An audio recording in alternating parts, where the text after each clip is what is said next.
Hi hello, ഇന്ന് നമ്മളൊരു സ്ഥലം വരെ പോവുകയാണ് കേട്ടോ. ഇരുന്ന് ബോറടിച്ചപ്പോഴാണ് സെന്നുൻ്റെ ഒപ്പം പറഞ്ഞത് നമുക്ക് എങ്ങോട്ടേലൊക്കെ ഒന്ന് ഇറങ്ങിയാലോ എന്ന് ചോദിച്ചു.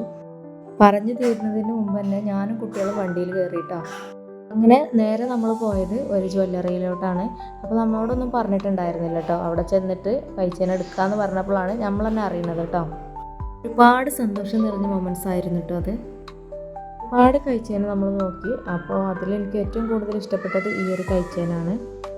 പിന്നെ ഏതാണ് യാഥാർത്ഥ്യം ഏതാണെന്ന് തിരിച്ചറിയാൻ പറ്റാത്തൊരവസ്ഥയിലായിരുന്നു കേട്ടോ ഞാനന്ന്. അങ്ങനെ നമ്മൾ അതെല്ലാം വാങ്ങി നേരെ പോയത് ചുരത്തുമ്മലേക്കാണ് കേട്ടോ.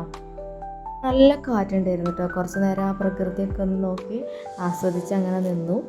അങ്ങനെ നോക്കി നിൽക്കുന്നതിൻ്റെ ഇടയിലാണ് ഈ ഒരാളെ കാണുന്നത്. സത്യം പറഞ്ഞാൽ നന്നായിട്ട് പേടിച്ചിട്ടാട്ടോ ഞാൻ അവിടെ നിന്നിട്ടുണ്ടായിരുന്നത്. ഒറ്റക്കല്ല കേട്ടോ, അതിൻ്റെ കുട്ടിയും കൂടി ഉണ്ടായിരുന്നു.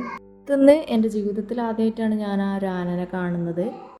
മണ്ണൊക്കെ ഇടിഞ്ഞിട്ടുണ്ട് കേട്ടോ. അത് മഴ പെയ്തിട്ട് ഇടിഞ്ഞതാണോ എന്നറിയില്ല, ആന ഇറങ്ങി ഇടിഞ്ഞതാണോ എന്നറിയില്ല കേട്ടോ.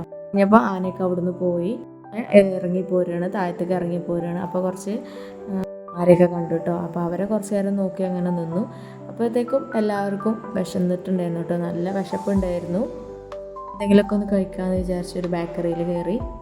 ആകെ എക്സൈറ്റഡ് ആണ് കേട്ടോ ആനനെ കണ്ടതുകൊണ്ട്. നമ്മൾ കയറിയ ആ ഒരു കടയിലാണെങ്കിൽ നല്ലപോലെ തിരക്കുണ്ടായിരുന്നു കേട്ടോ. അങ്ങനെ നമ്മൾ കഴിക്കാനുള്ള ഫുഡൊക്കെ ഓർഡർ ചെയ്തു. നമ്മൾ കഴിച്ചിട്ടുണ്ടായിരുന്നത് അൽഫാമും കുബൂസും അതേപോലെ ലൈം ജ്യൂസൊക്കെ ആയിരുന്നു കേട്ടോ കഴിച്ചിട്ടുണ്ടായിരുന്നത്. പിന്നെ ഒരു കോഫിയും കൂടി കഴിച്ചു. അങ്ങനെ അതെല്ലാം കഴിച്ചിട്ട് നമ്മൾ വീട്ടിലേക്ക് മടങ്ങി. അപ്പോൾ ഇന്നത്തെ വീഡിയോ ഇതൊക്കെയാണ്. അപ്പോൾ നമ്മുടെ വീഡിയോ നിങ്ങൾക്ക് ഇഷ്ടപ്പെടുകയാണെങ്കിൽ നമ്മുടെ ചാനലിന് സബ്സ്ക്രൈബ് ചെയ്ത് സപ്പോർട്ട് ചെയ്യണം. Thank you for watching.